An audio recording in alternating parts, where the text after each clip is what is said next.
Madiwani wa halmashauri ya Tanganyika wameitaka serikali na halmashauri kuhakikisha miradi ya ujenzi wa vyoo vya kisasa katika shule inaambatana na upatikanaji wa maji baada ya kubainika kuwa baadhi ya vyoo vilivyojengwa havitumiki kutokana na ukosefu wa maji. Wakichangia hoja katika mkutano mkuu wa baraza la madiwani wa 2025-26 kwa ajili ya kujadili utekelezaji wa mafanikio ya miradi ya maendeleo katika halmashauri hiyo, wamesema halmashauri imejenga vyoo vya kisasa ambavyo vina miundombinu muhimu ikiwamo marumaru na sinki, lakini baadhi yake vimefungwa kwa sababu shule hazina maji ya kuviwezesha kutumika. Mimi ni Swaumu Katambo. Utaona kwa mwaka huu tumefanikiwa kujenga vyoo vya kisasa 358.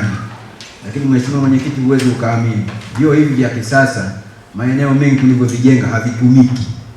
Na havitumiki kwa shida ya kukosa maji. Tumejengewa vyoo vya kisasa ambavyo vinatumia maji. Mimi nikupe mfano tu wa eneo langu. Mlinipa pale milioni 17.6 nikajenge matundu 8 ya vyoo vya kisasa.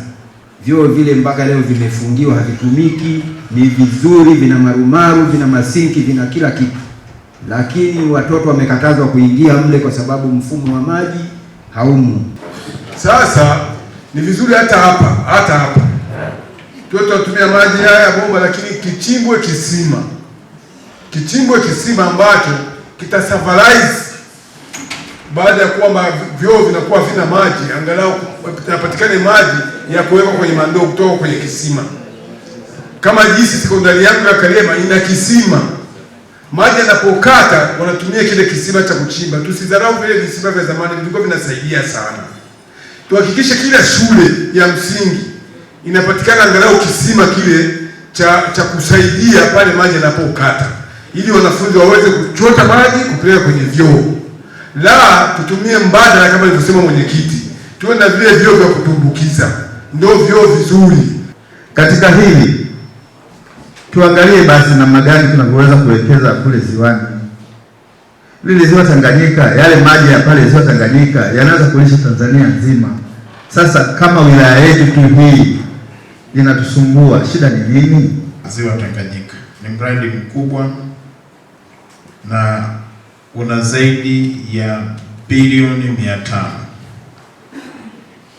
Tayari serikali ilishaanza utaratibu wa hatua za awali, na kwenye bajeti ya mwaka huu wametenga fedha kwa ajili ya feasibility study ambazo zitaanza utekelezaji wa mradi ule wa maji, kuyatoa ziwa Tanganyika yaende Mpanda mjini.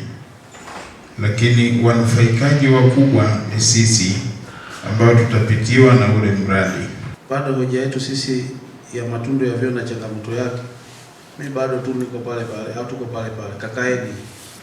Yaani lengo sio kuacha kutekeleza mradi, lengo ni kutekeleza mradi unaofanana na mazingira kama wataalamu wataona inafaa. Mimi naamini hiyo changamoto ya shule inaenda kupungua kabisa, yani ya kujenga lakini kutokutumia.